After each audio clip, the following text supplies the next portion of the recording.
না না না, এই হেয়ার প্যাকটা ভুলেও ব্যবহার করতে যাও না। এই হেয়ার প্যাকটা তোমরা যদি ব্যবহার করো না, চুল কাটতে কাটতে থকে যাবে, চুলের এত গ্রোথ হবে। তখন কি হবে বলো তো, চুলের ভার তোমরা নিজেরাই সহ্য করতে লাগবে, এত পরিমাণে হেয়ার গ্রোথ হবে। ছোট ছোট চুল তো গজাবে কি, তার সাথে যে চুলটা আমাদের আছে সেইটাও লম্বা হতে সাহায্য করবে এই হেয়ার প্যাক। তো চলো দেখে নে কি করে এই হেয়ার প্যাক তৈরি করে নেবে। তো প্রথমেই নিয়ে নিতে হবে পচা কোলা।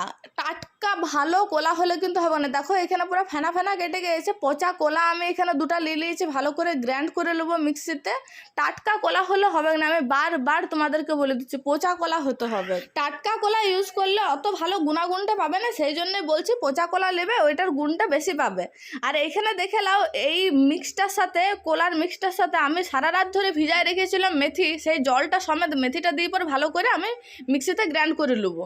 আর এইখানে দেখে নাও দই, আমার ওইটা তো কুলাই নাই বলে দইটাকে আমি আলাদাভাবে এখানে মিক্স করে নিয়েছি। সবচেয়ে একটা বড় কথা হচ্ছে কি, সবাইকার ঘরে তো আর মিক্সি থাকে না, তাহলে তোমরা করবে কি, কোলাটাকে হাতে করে চকুটে নেবে, চকুটে পর ভালো করে ছাঁকনি দিয়ে ছেঁকে নেবে, যাতে পিওর একদম কোলার পিউরিটা বেরাই যায়। ঠিক আছে, সিটা সিটাগুলো থাকলে কিন্তু চুলে লেগে যাবে, পরে জট হয়ে যেতে পারে।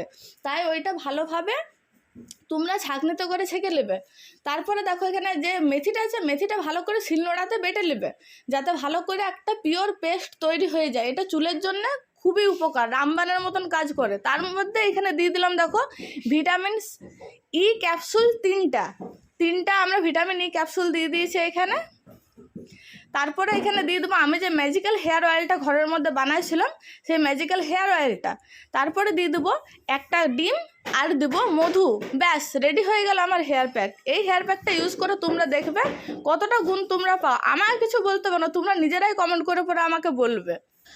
আমার দিদির দুটা ছোট ছোট ছিল, একবারই চুলের কোনো যত্ন করতে পারে না, চুল একদম জোটালো রাফ অ্যান্ড ড্রাই হয়ে গিয়েছিলো। দিদি এটা ইউজ করার পরে এত ভালো গুণ পেয়েছে, তাই আমি এটা হলপ করে বলতে পারি তোমরাও ইউজ করে দেখো কত সুন্দর গুণ পাবে। আর তার মধ্যে আমি খেয়ে নিলাম একটু ছাতু শরবত, তারপরে এই হেয়ার মাস্কটা লাগাতে শুরু করে দিলাম।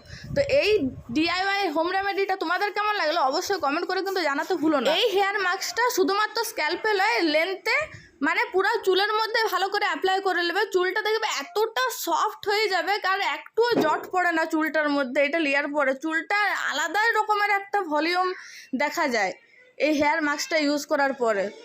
আর তোমরা নিজেরাই এটা এফেক্টটা দেখতে পারবে যে কি সুন্দর তোমাদের হেয়ার ইমপ্রুভমেন্ট হচ্ছে। আমি হেয়ার প্যাকটা লাগাই পরে ভোট দিতে চলে গিয়েছিলাম। দিদি কি বলেছে মনে নাই, যে টাইম ওয়েস্ট করে চলবে না, ভোট দিয়ে আসতে হবে। তাই আমি হেয়ার প্যাকটাও লাগাই নিয়েছি আর ভোট দিতেও চলে গিয়েছি। ভোটও আমার দেওয়া হলো, চুলও আমার শুকাই গেল, এই দেখো। আর এসে আমি কি করেছি বলো দেখিনি, হাই দেখে আমি ভোট দিয়ে চলে এসেছি।